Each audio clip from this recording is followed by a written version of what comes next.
Hey guys, Happy Splasher here. Good morning. It is 6/28, 2021. You guys had a good weekend. The high growth event is now over, along with the rich gifts. So we are now in a new rotation of events. This Friday, there will be a new world event, and there will be three other units that are going to be part of it. It is Chupacabra, it is Grandma, and Madame Agony. They're all Chaos units, so be on the lookout for those. Start requesting those units early so that you'll have enough copies to go through the chapters. Okay, see here. This morning we're going to be doing some pits and then also some league. So let's get right into it. Let's start by going to our guild and making sure that we have some guild bonuses available. Yeah, what's going on here? Da, da, da. Okay, it's getting a little choppy. I guess I gotta make some more adjustments. Not really sure why that's happening right now, especially since we didn't change anything. But all right, no problem. Let's see. Yeah, so we have attack boosts that are lasting for about another 45 minutes, and then we have the attack boost over here, so we can still get this through. All right, not a problem. All right, going to the squad, setting up our warlord and pet. Right now, we're going to use a pirate and a glee pet for the early levels. Reason why for the pirate is because of the damage pentagrams and then the extra summons that we'll need for later. Heading over to the trial for pit. Let's take a look at the pit boss. All right, we'll see here that at the beginning of the turn, it will deal 14 damage to one of our units. Whenever an ally dies on their side of the field, it will give plus health to their units. And then every fifth turn, it will deal damage to wounded units on our side. All right, so just take a look again. So damage, plus health to their units, and then damage to our units at the end. We'll need to make sure that we don't have wounded units by the fifth turn, or at least if we're going to summon units, they're going to have high health. All right, let's get right into it.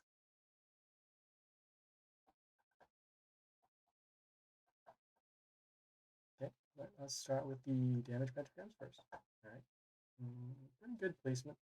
There's a pentagram behind the building, so we'll have some coverage over there.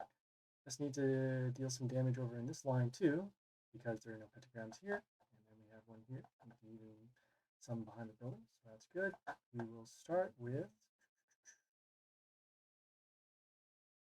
our range unit over on the bottom lane over here, so we can get some early coverage. The next goal is to get rid of this building, and then we'll start stacking our units along this line and then this line. Looking at the buildings that are available, so plus health, that's spikes.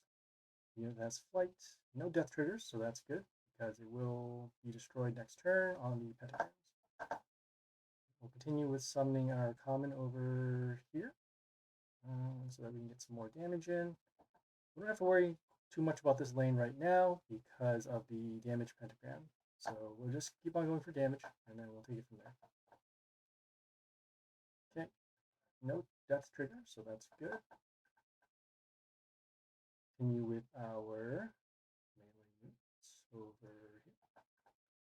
We're going to give them a little bit more space because at this point they have a lot of health, so we can stack some additional range units on these two lanes and then we'll go in for more damage. That's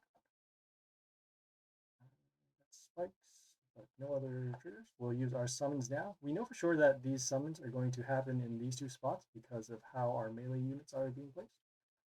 So we'll have these two lanes covered, and then we can get the extra damage through on this turn.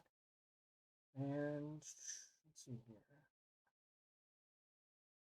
We will use this card from the common section. The reason why is because once we use it one time, we can get rid of it out of inventory. We're trying to get rid of some of our lower rarity units so that we'll have more rares and higher rarity units for later. So we'll place this over here just for some lane coverage.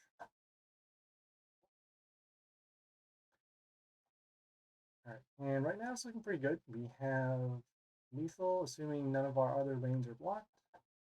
Doing some math, so this is around 200, and so we have lethal here. It's going to cycle through, see if we can get rid of some bad units. Yeah, we can get rid of this building. Make sure it doesn't do anything additional here. That's fine. We'll summon this building and then get it out of our inventory.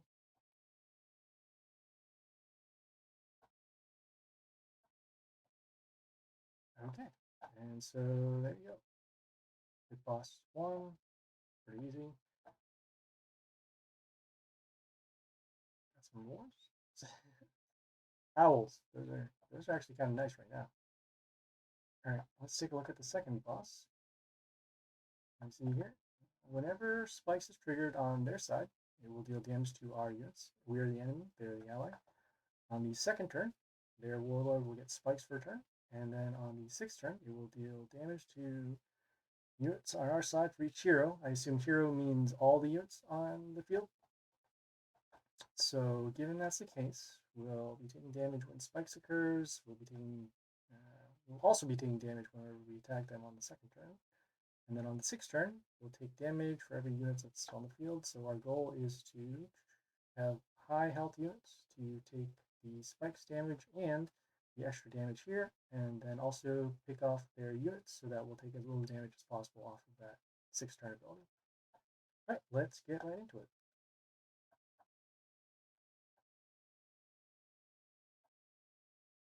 Okay, start with our pentagrams. All right, kind of imbalanced right now. We have no coverage behind this building, and we have no coverage on this lane. We have total coverage over here. So we'll probably start by drawing some units over in this lane by playing some units over here. And then once we have this lane covered for maximum damage, then we'll start going down here and then coming back up top. All right, taking a look at the units that we have available.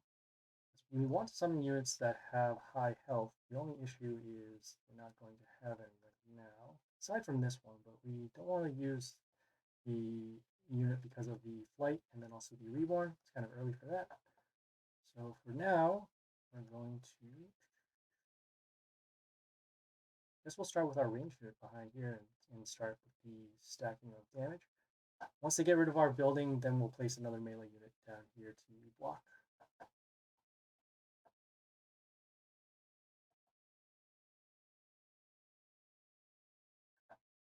Okay, so right now they summon this unit that had the totem in front of themselves whenever units triggered plus attack. Then the totem gets spikes at the end of the turn, and it starts with spikes. Okay, also seeing that whenever spikes triggers, we do damage to us, so keep that in mind. Going. All right, let's get rid of the totem first, and then we'll have to then get rid of this unit because eventually it'll get spikes. Right, get spikes. Okay, only the totem right now. That will die. And wait, still there. Okay, so as you can see, spikes triggered off of us attacking the totem, and then our units did take a little bit of damage. Right now, yep, their warlord will now have spikes for the turn. And we got that over here. So spikes over here. We have this unit that will give spikes to another unit. And then the bush in front of themselves, seeing if they have spikes over here. Probably spikes over here. Nope, no spikes over here. So we're going to hold off on our summons right now because of the spikes for the warlord. We're going to I think we'll use a shuffle here because we want to get some more attacks. These buildings right now aren't going to be helping us. We could still block for damage, but we are relatively good with health right now. So we're going to shuffle off and over there. We're going to wait next turn for the pentagram to destroy the bush before playing a unit that can do double attack. So we'll just summon this unit with the higher health, and we'll be placing it over. Yeah, we're placing it over here because we have the spikes. Okay, checking back the warlord. So now their warlord does not have spikes anymore. It doesn't stay forever. It's just for that one turn, and we'll have to keep that in mind as the damage timers go off. So 2 turns. So spikes will be back on again. I'm going to wait again for the pentagram to go off here, and we'll continue with summoning our ranged units.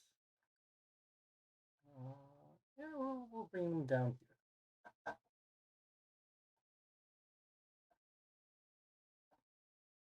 So the timer did go off, as you can see, and now they have spikes again.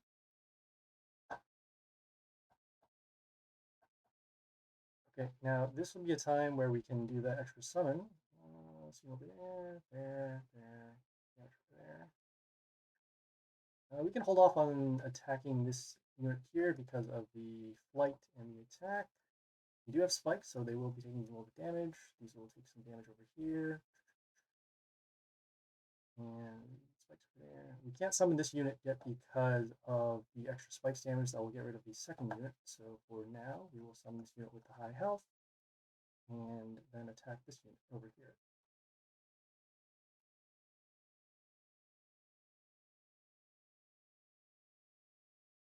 Alex spikes for you. Okay, so it doesn't go off on our warlord apparently. That's good. You don't have to worry about that. But these spikes will go off on other units. So attacks is plus health over there. Okay, there. Okay, and we will be taking damage at the end now because of the number of heroes in play. So we want to make sure we get rid of as many heroes as possible. Got that over there. I will summon this range unit over here. And then we'll figure out how the actual skill goes off. So we took 48, so 1, 2, 3, 4, 5, 6, 7. Interesting. 1, 2, 3. Oh, you know what? It was probably 1, 2. How was that 7? Oh, is that extra unit that came out and play over here. So it's all, when it says heroes, that means all units on the board. All right, so we got that attack here, got that attack over here. All right, just taking a look at their warlord now. They do still have spikes, but in this case, that is fine. We want to get in the extra damage, so we'll use our summon. Summon is good, so that we can deal some extra damage over here. We'll give an attack boost to our male units, and we don't mind this one dying anyways. 100, 200, about 300, and then 400 should be good for lethal here. If not, we'll still have board coverage for next turn. Doing a shuffle here to get rid of some more units, and probably can just summon over here for lethal. So attack them there, damage, damage, damage, damage, and damage. And there you go. All right, a little bit of a threat on the board with the spikes and also trying to figure out how the triggers actually go. Like I said before, as long as you have enough health for your units, you should be fine to take the damage. And then with the pentagrams, we're just focusing our lanes on we're focusing damage on the lanes that have the most pentagrams, and then we'll go from there. Okay, we have to wait another day for the next bit boss, but we can take a look at see what we'll have to do. So let's take a look. All right, so whenever Pierce triggers on their side, meaning that if a unit has Pierce and then it deals Pierce damage, it will give plus health to their units every third turn. So on the third turn, it will freeze wounded units on our side, and then on the fifth turn, there will be these 3 bunnies that come up for 1 turn. I don't know if that means that they'll die for 1 turn after, or if they just come on the field and then they stay permanently. We won't know until tomorrow, so we'll check it out from there. Looks like Pierce, so we'll have to be aware that they can attack behind other units. And then we'll also have to make sure that our units are not wounded on the third turn, otherwise they will be frozen. We'll take a look at these summons when they come up. So, all right, take care of that, and we'll check back in tomorrow for that. Okay, the next thing we're going to do is some leap. So we'll switch back to our warlord that we usually use. We were experimenting with a different warlord, so usually we use the Spider Queen. We are now changing it to the Geisha, and the reason why is because, just add our pet back on here,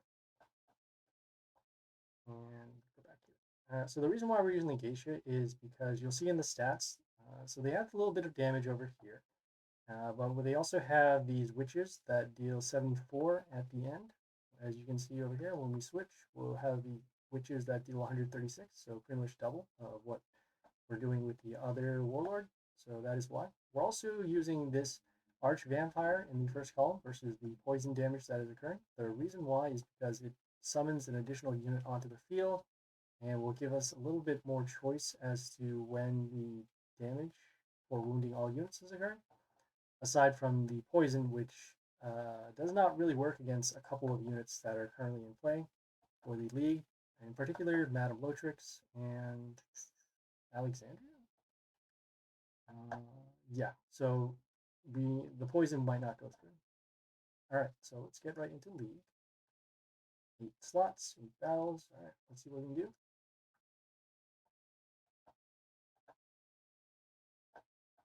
Okay. Why did I switch back to Spider Queen? All right, we can still do this. That's fine. Let's see. So take a look at their warlord. They have the silence, got the heal, and the other heal with the stones. They have the pet over here. All right. They got the building with the mental shield, block damage, and giving block. All right. We're going to start with our unit over here with the high health, and then also at the end of the turn, after we destroy the building, this building will deal damage to this building to get rid of the mental shield. Our goal right now is to get rid of their buildings first, including this one, so that they don't have the mental shield. And then we'll drop the silence, use the stones, and then use our poison to get rid of them, and then do a board wipe. So let's start from there. Got damage. Okay. We will use our building to block over here. The reason why we're blocking over here is because we can still take damage early from this unit, and then we can use this lane down here to have some coverage for damage. Right now we're just setting up the board so that we can get some damage in for later.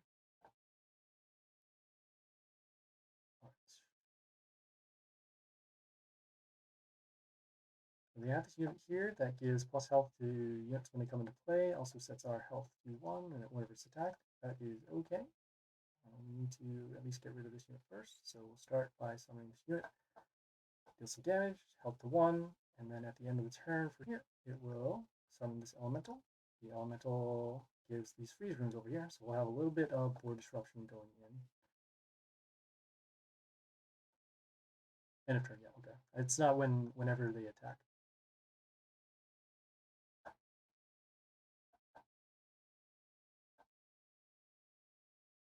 Okay, got that going over there.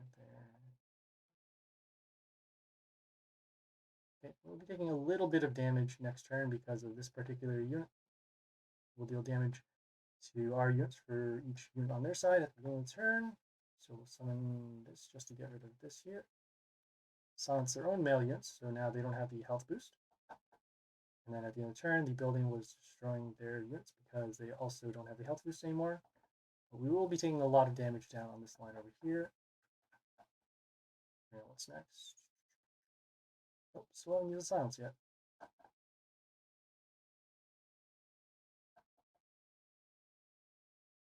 So we'll use our poison, and we'll use our destruction to get rid of these units over here. We'll then summon this unit with the transform to get rid of this invulnerable unit. And our building will then destroy these other units over here. So we are low on health right now, and this unit is vulnerable because of the bleeding. So we'll have to keep that in mind. Probably going to have to summon some melee units in order to get this done. We have this unit here that will deal damage whenever it attacks us or other units attack, and then also our units will take damage whenever we attack. Trying to get the health back over here. What do you mean by fighters? I need a little more clarification on that.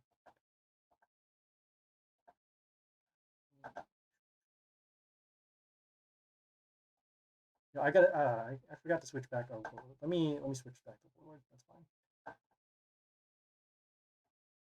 When you say fighters, do you mean?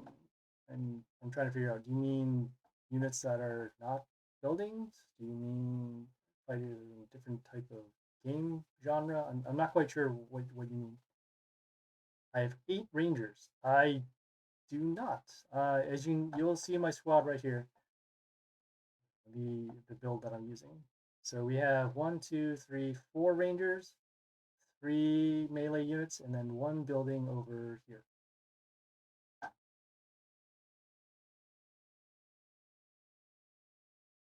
I do play only Rangers for that particular moment. There wasn't a need to actually play the melee units at that particular time, except for the immune unit with the health.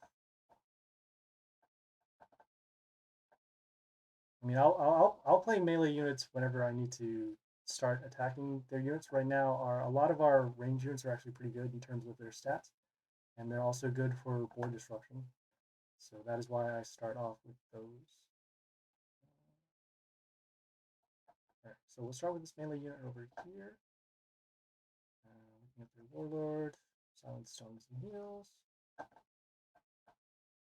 I guess I could have also started with this range unit because of the freeze runes that come out in play. Get that over there. Building here that deals mental shield to their units at the end. Summon the range unit over here to get rid of this building. Then at the end, the freeze runes will come out in play.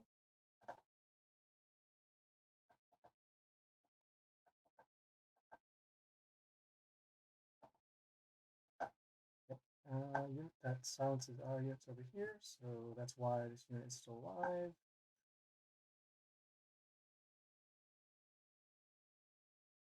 Okay, this unit that silences their male units, so in this case it will actually remove the block and then also some of the health boost over here. Should allow us to get in an extra point of damage. Right, so that's good.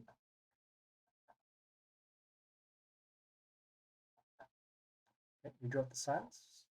Now we need to draw the stones. We could also just go for extra damage right now because it doesn't look like and most of their units are still staying on the field.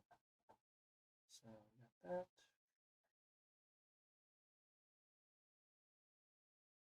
Okay, taking a look. We're going to summon this unit over here to deal some damage to get rid of the mental shield. Also at the end of the turn, it will deal poison to 2 of their units and then also deal some damage to their warlord as well.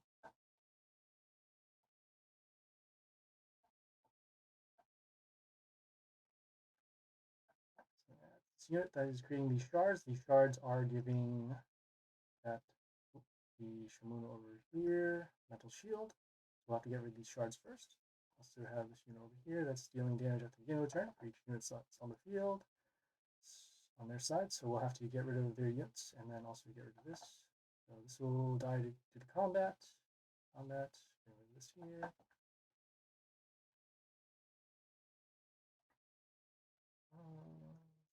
We'll play this unit with the double attack to get rid of the mental shield and then also get rid of this building here. Okay, and then the poison ended up destroying this. Now we have to do the stones.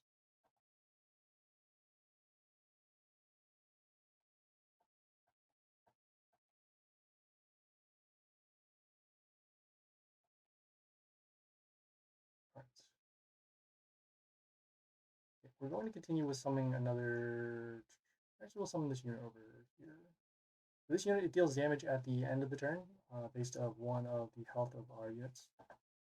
And depending upon what it chooses, it will deal a lot of damage or very little damage. Right now, the health is being increased by this unit with the start of turn give plus health, so that is how it combos with this unit.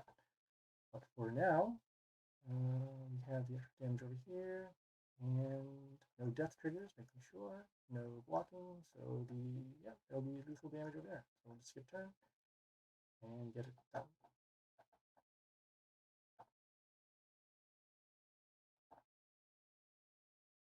Okay, let's keep going.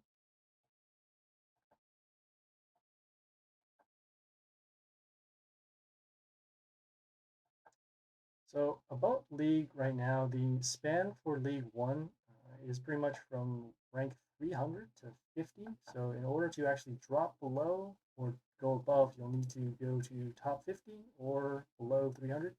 Right now we're in about 199, which is kind of towards the bottom, but it's okay. We're just trying to get some battles done and also improve our units along the way. So let's see here. We have this unit that deals death trigger over here, spikes, silence, and mental shield for us, and block over here. So we will start with our melee unit over here. And we're starting with this melee unit because of the high health. Also, it freezes ranged units for a turn if it gets attacked. So we're able to slow down their units a little bit. Looking at their warlords, so they have block, they have the Rocker Boys here with the splash. They are ranged units. And then also setting health to 1 except melee units. We'll have to keep that in mind. You have your own unit that deals damage at the end. Also heals.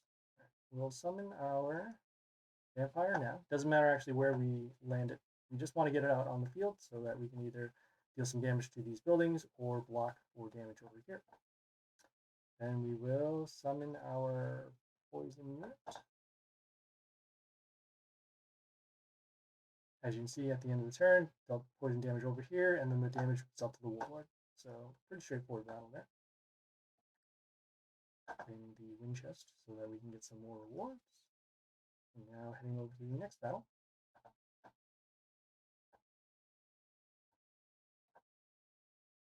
Alright, take a look at their pet. It doesn't look like the ogre is going to change here. So male units destroyed will deal damage to our warlord. Plus attack boost over here. And then health boost whenever one of their units attack. We will start with... We'll start with our we'll start with our melee unit again. And we won't worry too much about the buildings. We're just going to make sure that we can have some kind of defense first in terms of the highest health, and then also then put our ranged units behind, or we'll create some damage over in other lanes.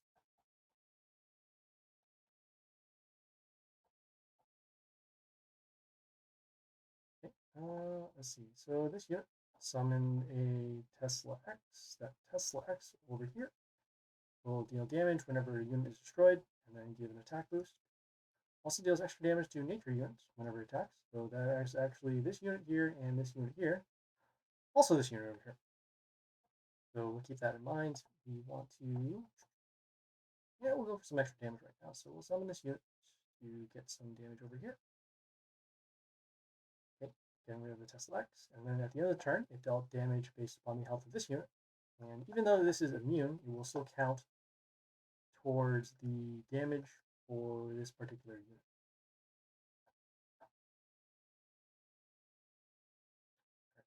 It's flight right now, and so not really concerned about that. We will summon our range unit over here to actually get rid of that. Yeah, we can get some more damage over here. That's even better. So we summon this unit, silence this unit right here, so we don't have to worry about the nature damage anymore. And then we also got rid of that Tesla X. Got the silence, so that's good. We can now use our summons, deal with damage, and then go for a board wipe. There. Alright, we'll go for our summon. And then we will get that over there. Yeah, that's fine. We'll summon our poison unit.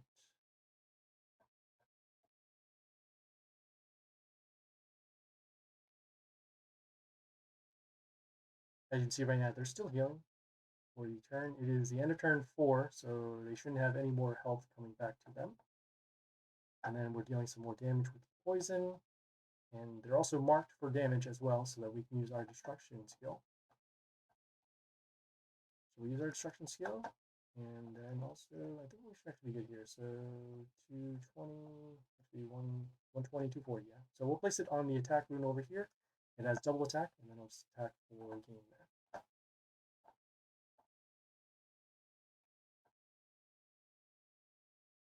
Moving on.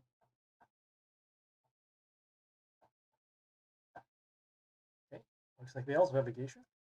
So we'll have to keep that in mind, because then they also have their own summon to wipe out our board.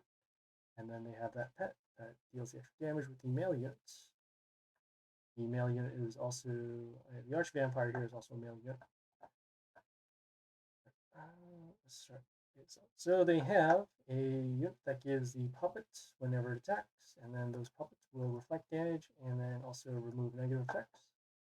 That is why I mentioned before that we're not using the Spider Queen anymore, because of they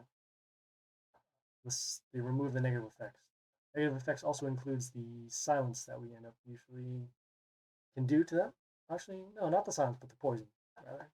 So let us see here. That. This one will go off first. There. I think what makes the most sense. This isn't bad. We'll start with our melee unit over here to get rid of the pebble.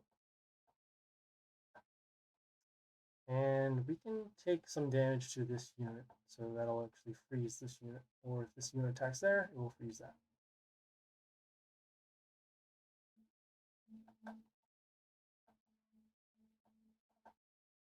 So we got a little bit of freeze going on over there. Let's see what we'll do. We got that, and we got that. Okay, this isn't bad. So we will start with doing our summon. And that's okay. We can, we're actually, this is actually pretty good because this unit is now blocking for this unit, which allows us to then get some health at the beginning of our turn. We're going to summon our unit that silences the melee unit, so actually these won't reflect damage anymore, and then they also won't remove the negative effects that also includes freeze. Be placing it over here for some coverage. Got the Tesla X going on over there, but this unit then doesn't deal extra damage to nature units, and also doesn't give heal whenever it attacks. Gets attacked rather. Okay, they summon their own Arch Vampire, which will deal damage to our units.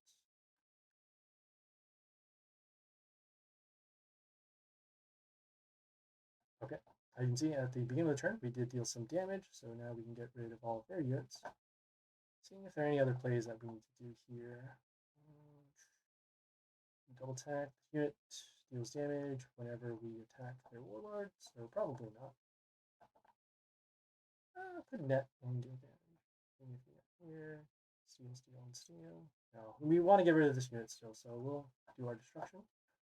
We took some damage because although the Tesla X and the other units were destroyed, it gets destroyed in the order that the units are actually in space. So actually 1, 2, 3, 4 units would be destroyed while the quote-unquote Tesla X is still in play. But that is fine. We will continue with our plays here. You know what makes sense. So we got tax.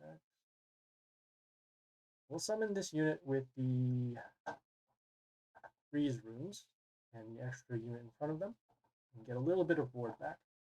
If they do the destruction, which they do now, it will get rid of these units, but not the immune unit over here.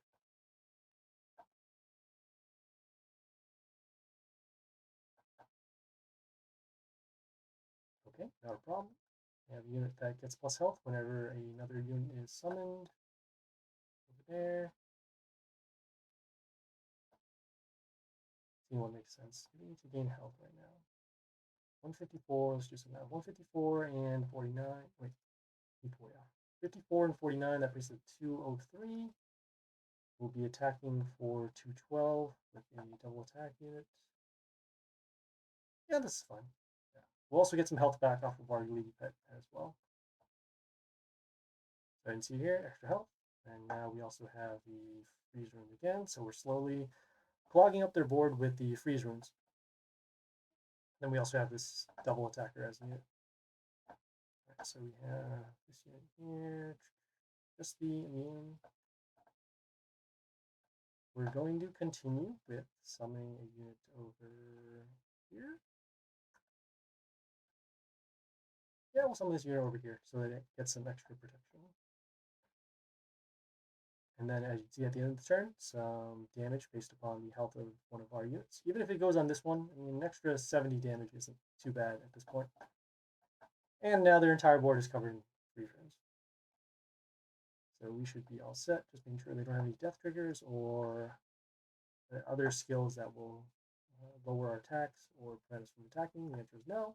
So we'll just skip turn to not change the board state and then go for victory.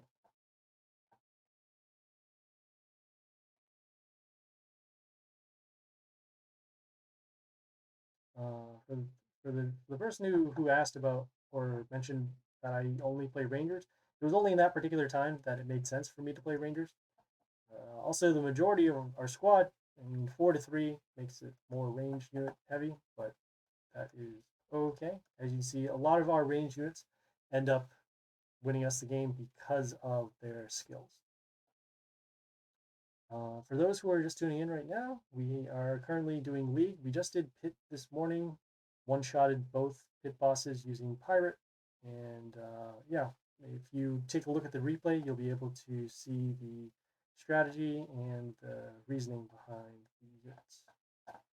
All right, let us start looking at their unit over here. So damage whenever ally is attacked, and then extra damage to us whenever one of their units attacks. We'll place this building over here to both block damage for this unit, and then also deal damage to one of all of their units at the end of the turn. So next turn, assuming that this unit doesn't get transformed, silenced, or anything else, we'll be able to get rid of this unit, and we should be good. And even if it does get silenced, it'll be able to block for some additional damage. So let's see here, got a unit that's plus health at the end, so that's why now we have to summon a unit to destroy this. That's fine. We will summon our ranged unit behind the building for protection. At the end of the turn, it will give these health runes over here, which will then combo with our other skill to deal damage at the end.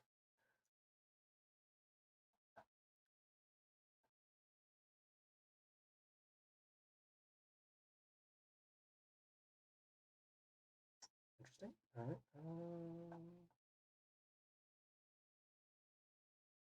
Well, this is cool. This unit has flight, but because of how this particular unit's skill works, it deals damage behind the target.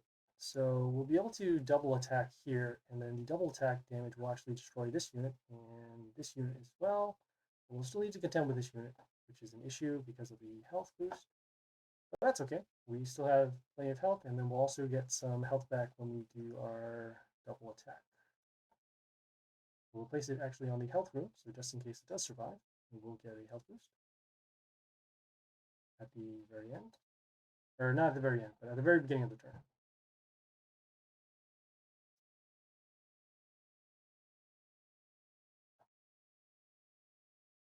Okay. They still have their puppet here that removes the negative effect, so we'll have to get rid of this, even though it doesn't have any attack. And they summon their own here with the extra summons and the transform. So we'll actually do that in response. We'll summon our own. Have an attack over here, some damage over here, transform, building damage, and then getting rid of the other zombies over here. Should be a good spot for them to use silence, but whatever. Alright, so let's see what makes sense here.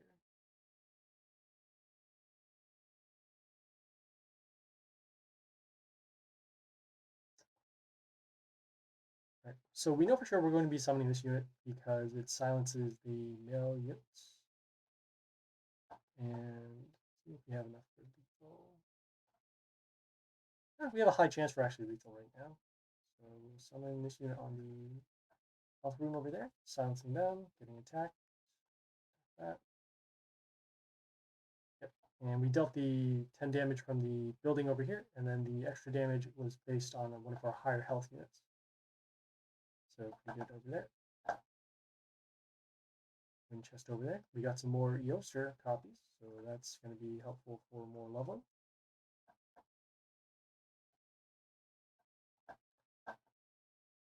Let's see, I'm going to start here.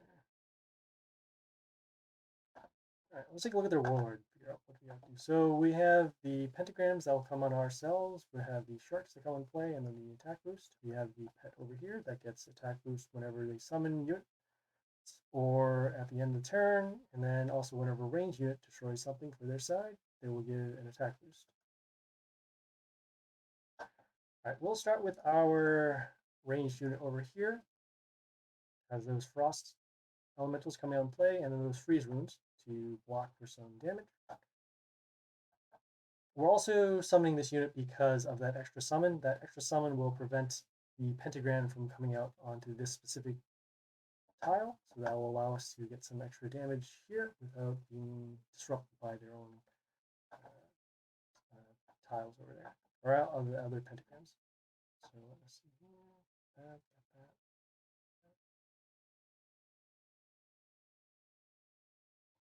This isn't too bad. We'll do our summon now. And it doesn't really matter which spot we get it to summon on. Ideally, it would be down here, but that's okay.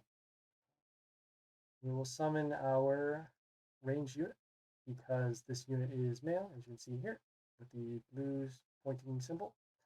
We'll summon it over here on this lane. Yeah, we'll summon it here over on this lane. And the reason why is because we'll be getting rid of this building at the end, and then it will allow for more freeze runes to come into play. And then we're also covering damage on the lane down here, and on top of that, allowing for this extra space for the summon to occur.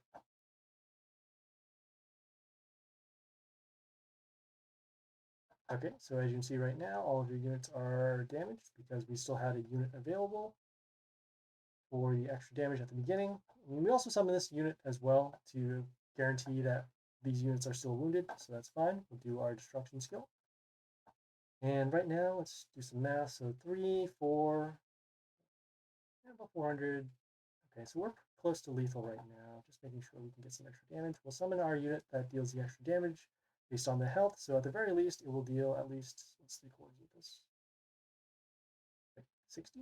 50? Let's just say 50. Place it on the attack rune over here. Oh, okay, just lethal right off the bat. All right, so even better. Okay, moving on.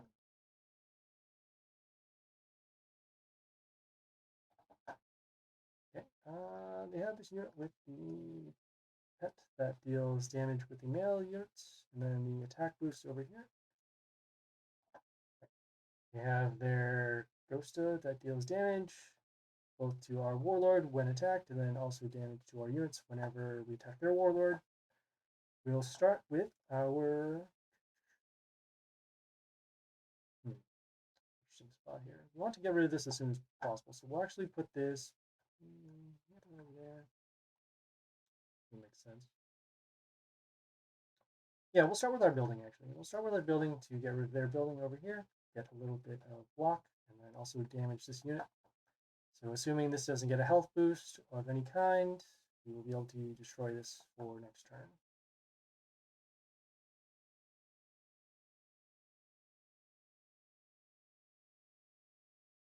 Okay, it's not like I didn't expect that. Usually they end up summoning this unit, the unit with the extra attacks. Those extra attacks allow with the damage for the Ghosta, and then also whenever it kills something, it gets an attack boost over there. So that is why we're taking a lot of damage. Why did this unit get health? This unit got health because of that pet whenever an ally attacks, so that also includes this unit with the multiple attacks. That's kind of annoying. Alright. Get that over there.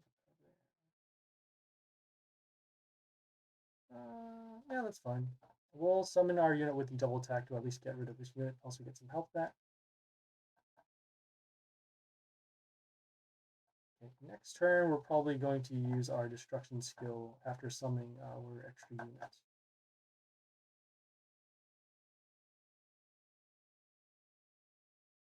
Yes, we will do so. So we'll use our summon first. There is a chance that it could end up blocking for damage over here.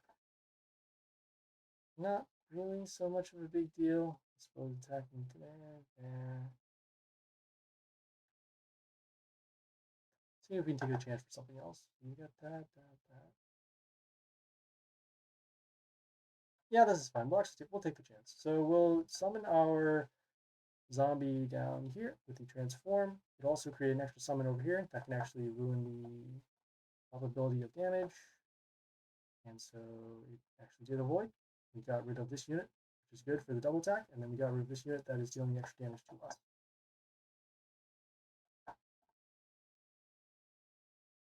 Oof.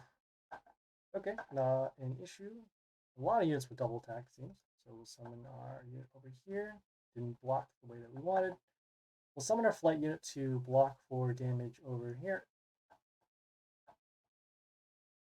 Then we got some extra damage going on over there.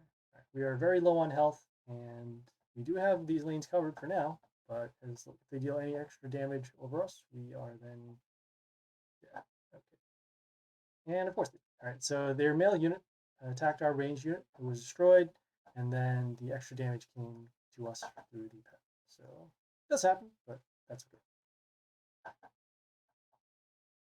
I had a feeling that we should have probably gotten rid of that unit first, but not a problem.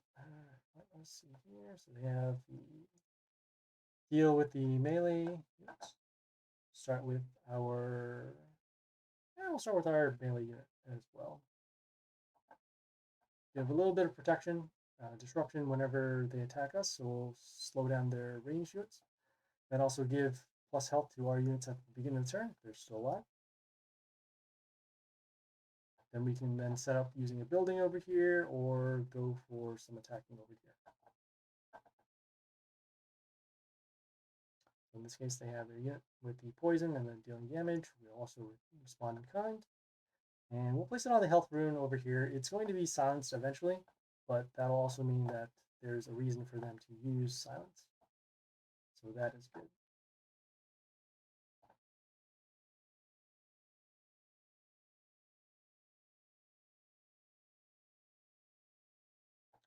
Okay, taking a look.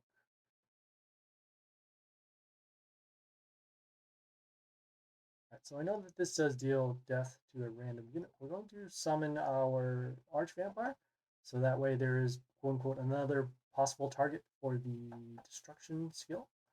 And using our range unit down here to deal the extra damage. The poison damage will then destroy this. And then as you can see here, the death trigger did end up destroying our Arch Vampire, which is good for us because that is the unit that we wanted targeted with the death trigger.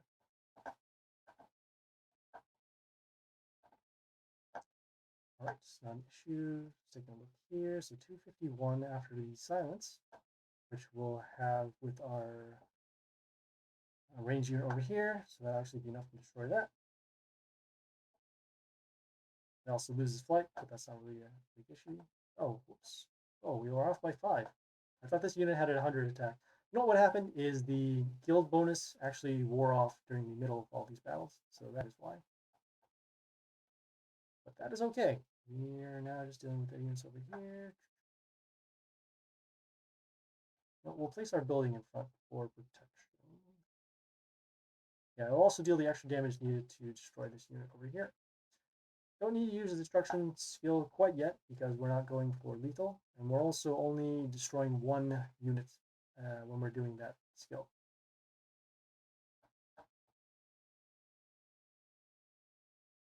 Right, they summon their stones, and then they have some extra damage over here based upon the number of units on the field. That is why with the splash damage, it was destroying this unit over here.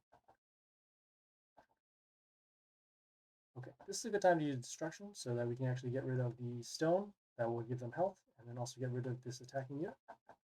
And see what makes most sense here. So we can get some extra damage over here, the 200. Nothing over there. We could potentially go for lethal now, actually. So we will place our range unit over here, just to span out some extra damage in case we're blocked. And then, alright, so we didn't get the lethal because it targeted one of our lower health units. If it targeted this unit, it would have actually dealt around 450 in damage, going for lethal. But that is fine, as right now we're spread out, so we'll have the extra damage. Making sure that they don't have any death triggers. Right. And whenever, see here, whenever an enemy appears, it will give miss to another random enemy for a turn. So we don't want to summon any extra units. We currently right now do have lethal, but I just want to make a point that sometimes we do use the skip turn, and the reason why is because we don't change the board, and if we don't change the board, we won't affect our other units on the field. So that is why we'll just do the skip. Because of that, none of our units down here will get miss. And so that is why we're able to attack for clean damage without the miss occurring. Okay, we got one more battle, and then we will close it out.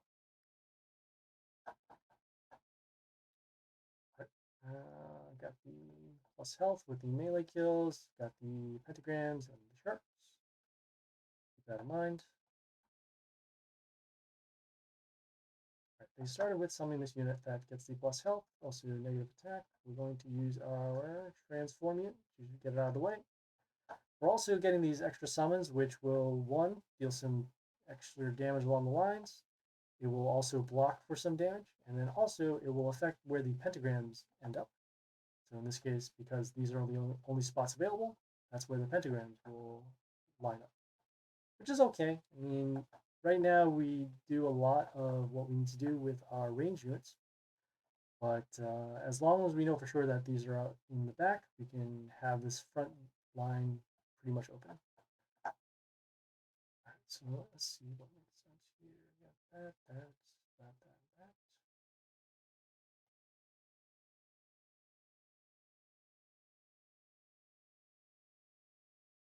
Hmm. It's an interesting spot. We do want to get rid of these puppets, and we do know that this unit is going to deal some damage to us, but that is okay.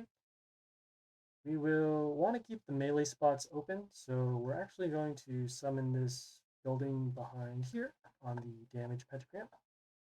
It has a lot of health, so that's fine, and we're using this unit to destroy the puppets at the end, and then also deal some damage over here. It will then be a target for destruction, which is what we'll use to get rid of this unit. Right, we also have this unit over here that is giving mental shield and then deals damage to non-order units. So that'll include everything here, but then also potentially on their side as well. Let's see.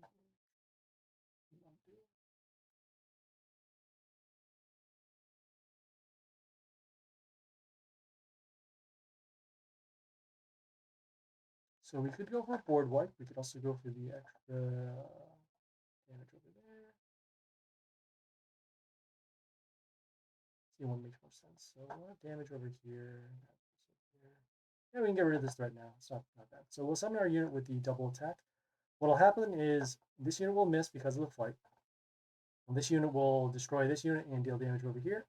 It will steal attack and then allow us to deal extra damage to destroy this. And even if we don't have enough, we'll have the building to destroy that.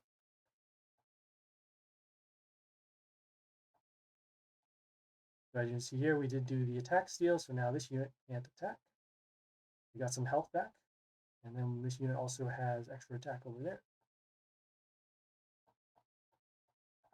Okay, all right, moving on. Let's see here.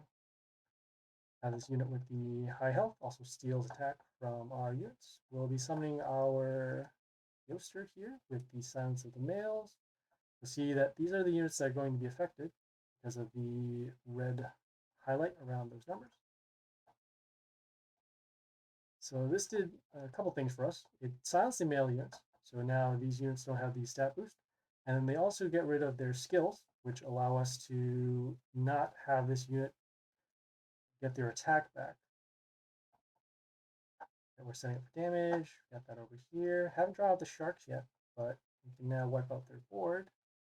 And probably, yeah, we're probably going to wipe up their board anyways because they have their own version of it. So we'll do our summon. This is also another reason why we use Geisha now over the Spider Queen, because normally we would be doing poison and then the destruction, but now we actually get a +1 with our summon, and then we don't waste the poison damage on units that are already going to be destroyed this turn. So we'll do our destruction, get rid of those, and then we will, let's see here. I could play Legion. The caveat with playing Legion right now is twofold. So one, my order units are actually not strong enough in order to create an order deck.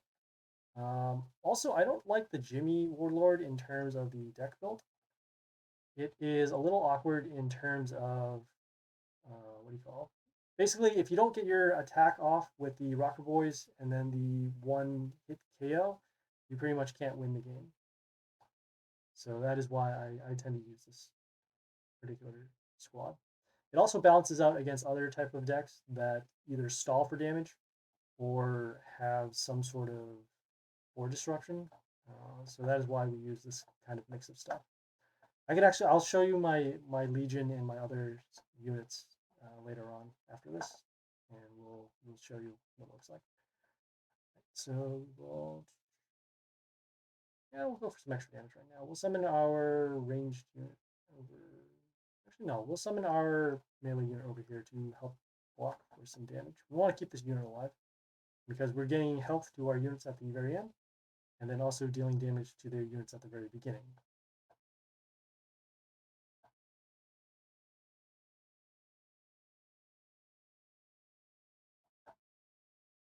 Alright, so as you can see, we are still getting damage at the very beginning.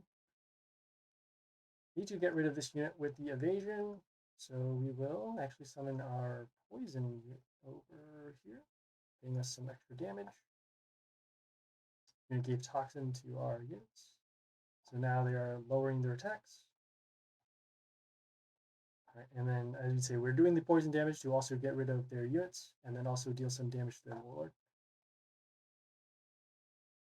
Which warlord and deck do I normally play on pushing? When I'm not quite sure what you mean by that.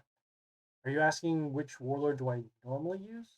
Are you talking about which units are?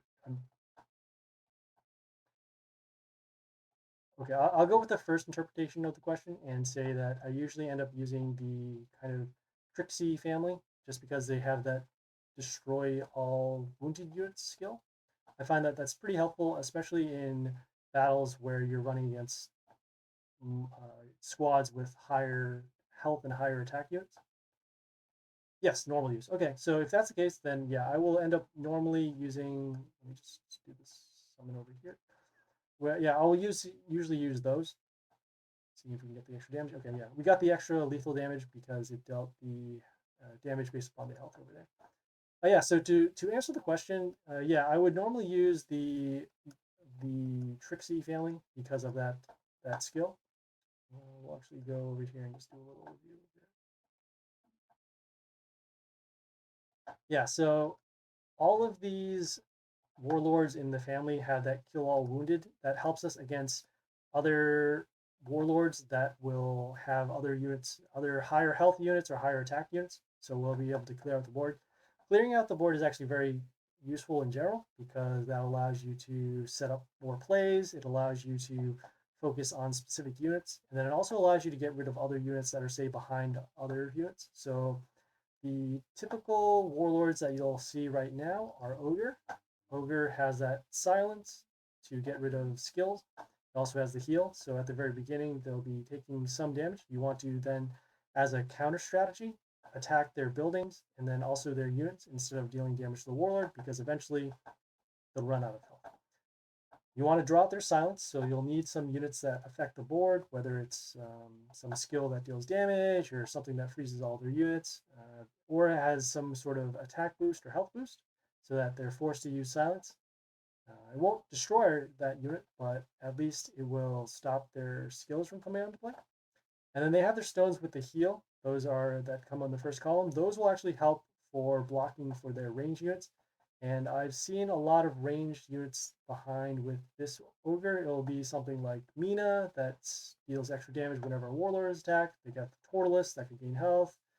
There's the Apollo that gives mental shield whenever a unit is summoned. So there's a lot of stall that's going on over there. So that'll be stuff for the ogre. And I believe all of these skins here in the family, except for this white shaman, have the silence skill. So silence itself is not bad. It's just that you need to follow up with other units in order to take advantage of that.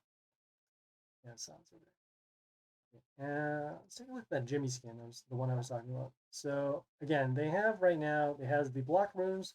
So it will allow us to have extra units that stay on the field for a turn, or a couple of turns, depending on how big the block is. They have the rocket boys here with splash. It doesn't say how much their splash is right now, but I assume it's probably somewhere around like the 90 or 100, which is okay. And then it sets up with the enemy health to 1 for melee. So let me just see if we actually do have. We'll filter for order, and then we'll show you some of the order units that we have for it. So as you can see, some of them are kind of, it's kind of imbalanced right now. We have a level 16 over here, deals about 90, 90, at 100 with some boosts. Take a look at the Legion that we're asking about. So where is it? Sorry, did I skip already? Legion. Where is Legion? Oh, Legion's here. Forgot his part here. So right now, with our Legion, it will give plus 37 to other order units. Not really sure where it actually compares in the rest of I guess the league escape, but it does have the extra attack. Gives plus only 14. I actually wanted to give more health. Let me see where it shows. 20 over level 16. Reborn plus health over there. We might, yeah, most likely we'll need to reborn it once more in order to actually make the most out of it. So got to get a couple more levels over there. Our Fury is actually in pretty good shape. Still needs to level it. We're holding off on the level until the next high growth. High growth just finished, and we ran out of gold. As you can see here, we only have 140k. We started with around 2.2 mil. So yeah, we're short on gold, but that's okay. Play Ogre and have Count Vlad and play Madam Agony. That will have the same result. That is true. However, I would like to not have to depend so much on our units in order to go for a board wipe. Also, there is an issue with using this particular strategy is that Count Vlad himself, he doesn't have a lot of attack. He does have vampirism to deal the extra damage, but he's a vulnerable unit for two reasons. One is because his attack isn't that good relative to the other units that I could use. The other is that he himself is a male unit, so he is a target of the Eoster, which is, let me see, Eoster over here, which then silences the male units. So that's the first part of that plan. The second thing here for the Madam Agony, so Madam Agony is good because it does the, what do you call it? It does the transform of the wounded units. Well, actually, let's just go to the Madam Agony and just cover that. So filtering for chaos and then range. So Madam Agony has the transform units in set buildings into the crystals. It deals the damage at the beginning of the turn to enemies max health, and then also deals damage whenever a crystal is stacked. So one of the issues about that is although it does do the transform, two things. So one is that units have to be wounded on the field, and so I mean if you run into units that either heal at the beginning of the turn or heal at the end of the turn or just not damaged, you can't do the transform. The other thing is that wounded also applies to your units as well. So that also means that if your units are wounded, it actually sets you back in terms of board tempo. So that is why you don't want to use Madam Agony so much. You could use a specific deck build where you're using immune units so they won't get transformed, or you use buildings, or you have some units that have mental shield, or just find a way to heal themselves at the end. So that way the transform part won't hurt you. The second thing here as well for the board wipe, so it deals the damage at the start of turn with max health except building. It's very specific in terms of the damage that it's dealing. So that is why it's kind of awkward to use. You have to make a very specific build in order for it to work out. You could potentially do the ogre thing because it does have the buildings. Just that I don't know what else would actually fit along here. I guess I could do, was it Totem, Chaos Tree, uh, could do the Old God, Mr. Flap. Yeah, it just seems very imbalanced in terms of the units I could summon relative to the rest of the squads that I could be using. So yeah, I can just show you a breakdown as to why I'm using this particular squad right now. So we use this building because it has all the damage that it can deal to the other units. It gives spikes to our nature units, which we have a couple here. So we'll actually do a little bit of damage trigger and then help us set up for destruction. And yeah, it also is a high health unit, so if it gets silenced, it is okay.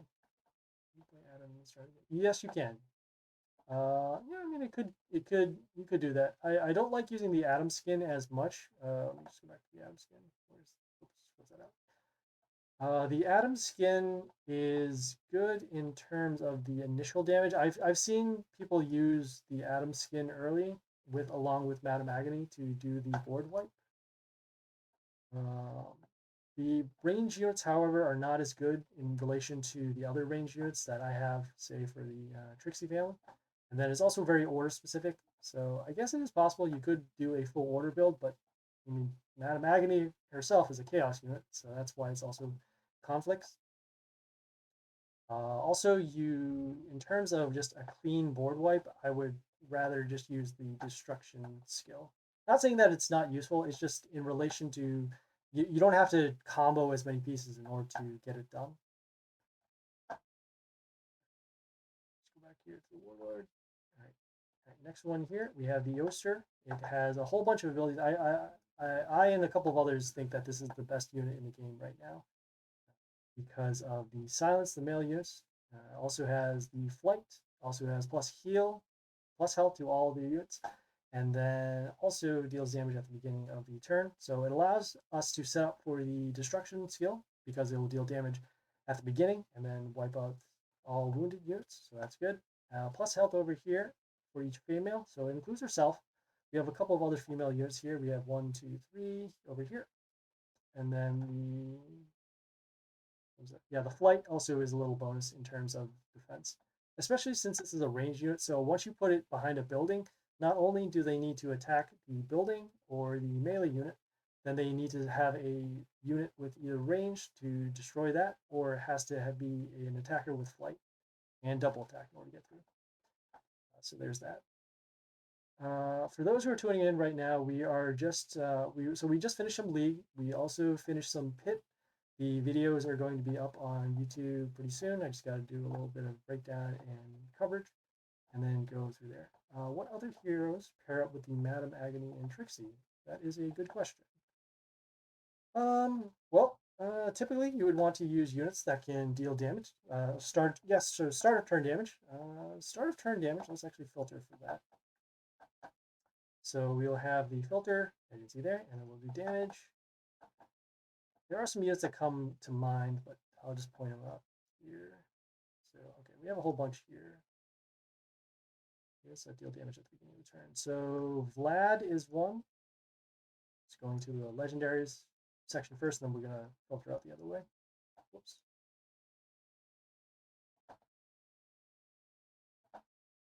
Oh, yeah, I mean, there's a little combo over here, too. Where is the Vlad? You know, the Vlad's not even here. They don't count the vampirism as part of that damage? That's so weird.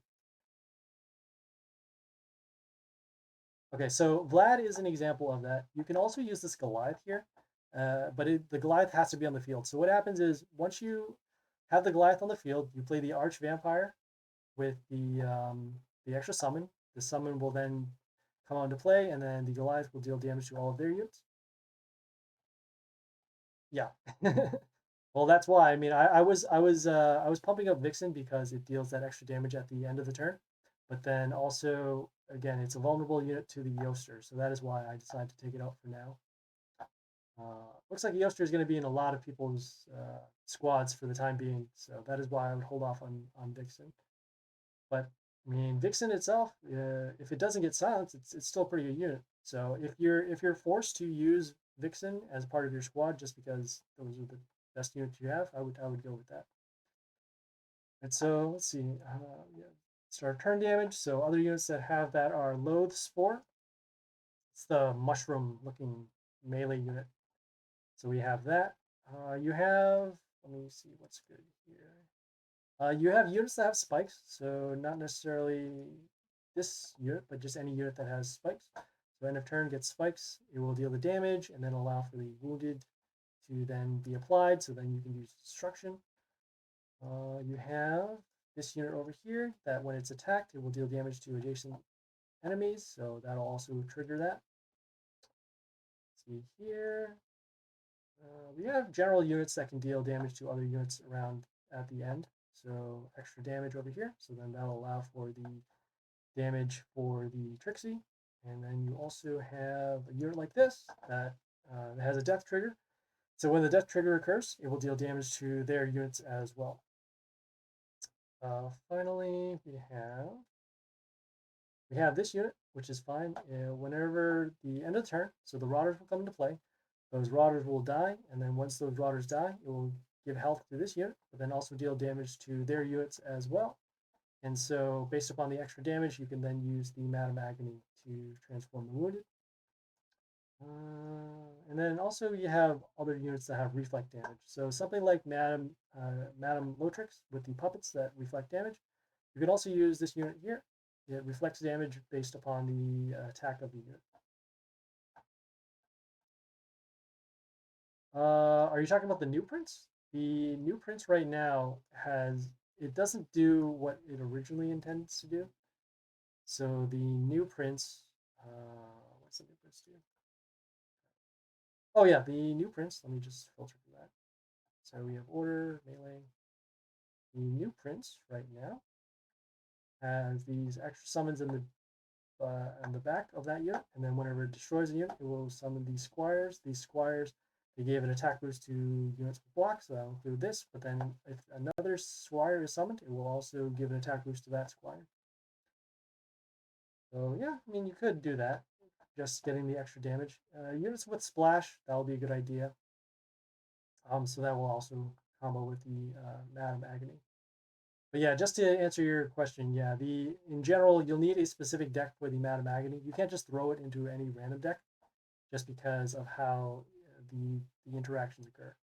And as you already mentioned, you're thinking about using other warlords in order to get it done. It's nice to have a Trixie or something in the Trixie family with the Madam Agony so that you can do a beginning of turn damage and then board wipe. Sir Galahad. Missed one here. Yes, this one. Yes. So yeah, this one also deals the extra damage as well. Again, the only problem is, as you mentioned before, so when you're using Vixen, you are, what do you call? So Vixen, also the male unit. This is also a male unit, so that is why that's also a target for the Yoster. So you can see in our particular build, we're trying not to use too many male units. We do have this immune unit, so it won't be affected, but we have these two male units. I think these two male units are good enough to actually overcome the Yoster problem because, for one, this unit here, it gets its effect for the turn that it's summoned, so we don't have to worry about being silenced because we'll already get our advantage with the transform. And then for this one here with the double attack, we only need to stay alive on the field for one turn to get the extra advantage from the steal and then the extra attack over there. So that is why we use those particular units. Majoliner, I don't know how to pronounce it. The Thor God, yeah, Lightning God. Here we go. Yeah, this one's good. It forces you to play a full order deck though, so that I mean, I suppose it is good in terms of the extra damage. The issue is there are a few order decks that are running around, and as I mentioned before, Yoster is also coming out in play. Why don't I upgrade her when I play her normal? When you say upgrade her, are you talking about the guild bonuses? Are you talking about the stat boost? Are you talking about the leveling up? Upgrade means a lot of different things in this game. If you're talking about the leveling up right now, the reason I don't level her up is because the high growth event was a couple of days ago, and I don't have enough gold in order to level them up. I mean, I do right now. It says 36k and I have 140k, but I want to save those levels for the next high growth so I can get some more gems. In terms of the boosts, we do have some dust available now. We have about 34k. We don't need to do that so much in the league battles that we do. But for the Dark Tower and Pit Battles, yes, we'll need to boost them up for the times where we need to get the wins. But for now, we can hold off on that. Also, for the guild bonuses, we did run out of the guild bonuses right now. We're this here. Yeah, we're running short on the guild bonuses. Level up, yeah. So leveling up, yeah. As I mentioned, we just want the levels for the high growth, and so that is why we're in a spot right now where we have a lot of units that could be leveled up, but we don't because we leveled up as much as we could. As you can see, we have a whole bunch of legendaries now that we can level up at least 1 or 2 levels. But for now, we're going to wait until the next high growth, which is actually in about a month. So for now, we're kind of stuck with our units that we have here. But that's okay. We'll be getting some more resources, and then we're going to, what do you call it? Then upgrade our units. All right, got a couple more units. We'll just break those down, and then we'll head out. All right, so we already talked about the Yoster. We're using this unit right now because, one, it's female, so it gets around the whole Yoster thing. The next thing, it deals poison damage to their units, so it'll allow us to deal extra damage to units. And we can also place this behind a building or another melee, so we'll have some protection. And then the poison damage, so that'll be good. And then also at the end, it will deal that poison damage. Whenever poison is then triggered, it will then deal extra damage to their warlord. So then it will allow us to get around the whole units that deal block or prevent us from dealing extra damage. Right, we use the Mizu here. So the Mizu has a couple of skills. So at the end of the turn, it will summon a water elemental in front of them. So that'll allow for some extra protection. You can summon this behind a building and we'll have double protection, so that's nice. The water elemental, as of right now, whenever it's summoned, it summons 4 freeze runes onto the field. So that will allow us to disrupt their board, preventing them from attacking for at least for a turn, and then also slowing down their attacking. Alright. Start turn, it heals allies except buildings for plus health for every frozen enemy. So that'll actually help us whenever, say, they land on a freeze rune, and then also it will heal our units. It also combos with our immune unit over here that freezes ranged units for a turn. And it doesn't actually matter how the freeze occurs, so it doesn't have to be specifically off the Mizu's freeze runes. So any freeze will help us do the heal. On top of this too, I learned that the heal actually applies to these immune units as well, which is kind of weird. I think it might be a game bug or whatever, but that's fine. Helps us out anyways. All right, and then also here at the start of the turn, it destroys the water elemental that is summoned, and then it will get an attack boost equal to the health. My best legendary and favorite legendary. I guess that's a tough question. The one that I tend to actually want to keep splashing back into the deck in terms of legendaries is, I don't remember. I gotta cycle through and make sure what are good ones here.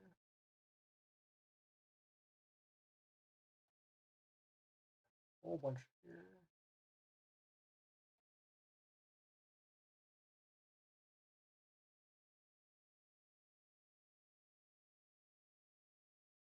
You know, my best legendary right now, as I think of it, is probably the Cabas I have.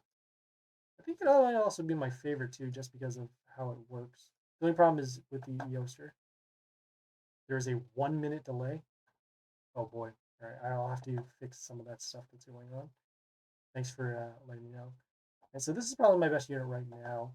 It has the high health and then the attack over here. Whenever it is attacked, it reflects the damage to 2 units, so it'll allow us to set up for some destruction. It gets block at the end whenever it attacks, and then block to our warlord, so it will help keep this unit alive and then keep the warlord alive. So that is why.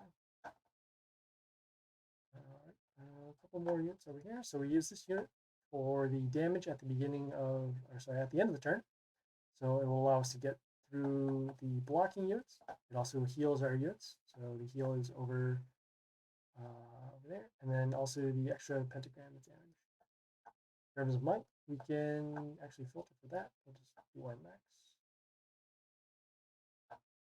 So absolute.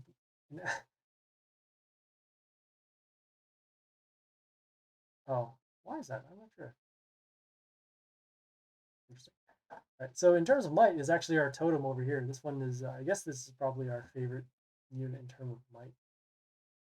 It does the block and then also deals that extra damage. That extra damage does add up over time. And this is also actually a good unit to summon in Dark Tower, where if they don't have any removal, it pretty much wins you the game if you can keep it alive.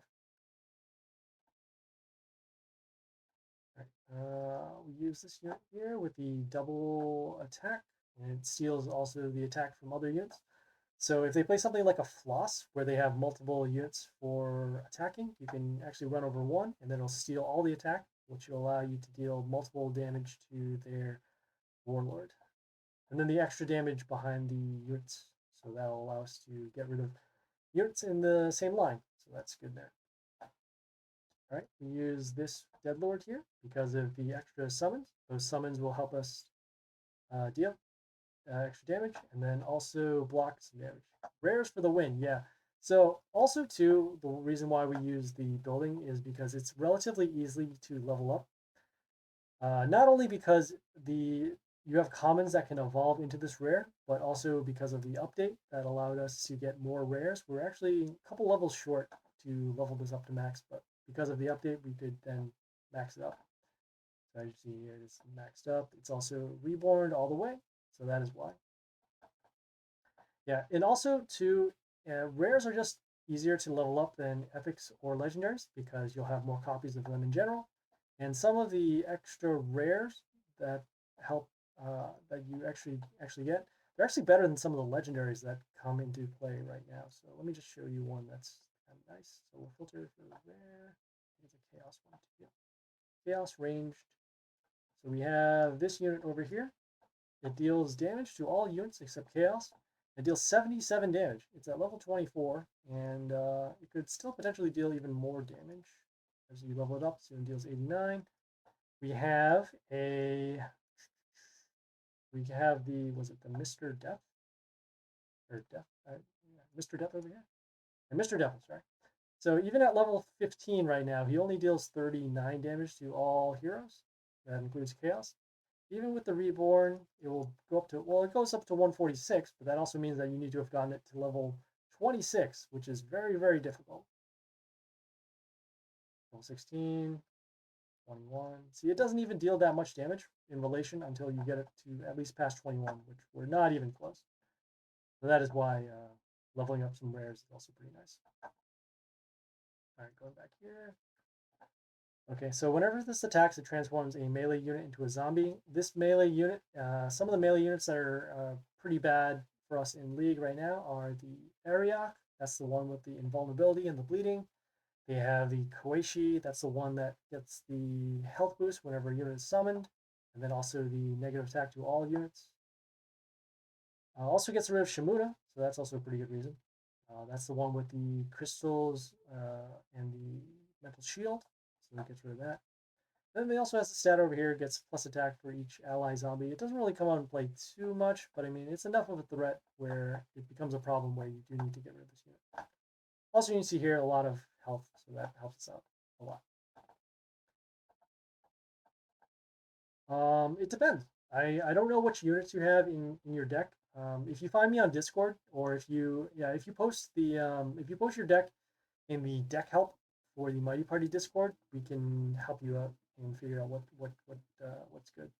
It also depends upon, I guess, your playstyle and your strategy, and then also the warlords that you have available. So that'll actually dictate which what kind of deck you'll be making. Okay, and then we got one more unit over here. So we use this unit for a couple of reasons. So one, it is whenever it's attacked, it freezes ranged units for a turn. So it will allow us to slow down some of their extra attacking units. And it'll also slow down things like Floss, where they'll create the multiple summons, and it'll take some. Now this unit has high health, so it will take some damage and then freeze their units. Rat on Deadlord. Rat on Deadlord, yeah. So that is a counter. Rat is a counter to Deadlord because of the extra summons. But I mean, they're both good. I think Deadlord is good enough. Even at level 1, the transform skill is actually good enough for you to actually use, even if there are Eosters running around. And Rats running around too. Jimmy is okay. Like I said, you need a specific build for that. And then Ogre is, I think Ogre is actually the worst of the Warlords because of all their skills, they don't summon a unit that attacks, and they don't summon a unit that deals damage. And yeah, it also doesn't get rid of any units. So there's no damage like Adam, there's no destruction like Trixie, and there's no extra summon like the Void Spirit. So yeah, that's why I don't recommend Ogre. I mean, I see a lot of people use Ogre for the defense, but it's not really, it's not my style of play. That's all. And I already mentioned the other reasons why. Okay, this unit also has immunity too, so it allows us to avoid some of these stat changes. So it can't be silenced, and it can't have reflect damage, it can't be frozen, can't be poisoned, all that fun stuff. So that is why we use this. Right. And then on top of this, it gives plus health to allies on our side at the beginning of the turn. So that actually combos off with the amount of range units that we can actually put behind. It will combo off with giving more health to the totem over here. And then that will actually combo off with the Aphrodite over here. That deals damage based upon the health of a unit. So it will go something like turn 1, play the Old God. Turn 2, play the Aphrodite. And the Aphrodite will then deal the damage based upon this. And then also the health runes, the health pentagrams, the health pentagrams that come into play will give plus health to other units that land on it, and then it will combo for some more damage. So that is why we have this particular build. As we level up more of our units, we'll probably end up changing it again. As you see here, we do have a lot of units that need plus health, but for the time being, I think this build is good enough in terms of league environment as we will. So yeah, that was a breakdown of that. Yeah, I think we are all set. We already did Divine Arena. We just got it out of the way. We can do a coverage of Divine Arena tomorrow because we already know what's going on. And like I said, we'll check back in for Pit because Pit it will refresh in another. Well, it won't refresh because it has 6 days left, but the next bosses will be open, so we'll cover those, and we'll take it from there. Thanks guys for tuning in, and thank you Miss. Am I pronouncing this right, Miss Kaseb? For tuning in. I'm happy to answer any particular questions, any comments, or if you just want to chat, that's fine. Thank you guys. Like I said, thank you for tuning in. If you have any questions, comments, feedback, or concern, leave a message on Twitch, Discord, or YouTube. The streaming schedule is over here, up in the white box, and then the tags are. Let me point this way. No, I'm pointing the other way. This way. Oh, where is it? Yeah, you can see it's the Happy Splasher over there for YouTube and Happy Splasher 9980 on Discord. Please follow on Twitch for more of the stream and follow or like and subscribe on YouTube for more of the videos. Every video is pretty much up there, so you can take a look and you'll find some of the recaps. Thank you all for tuning in, and we'll be back here tomorrow, hopefully. I got to get some more sleep and make sure that the streaming schedule is consistent. Thank you all, and this is Happy Splasher, signing off.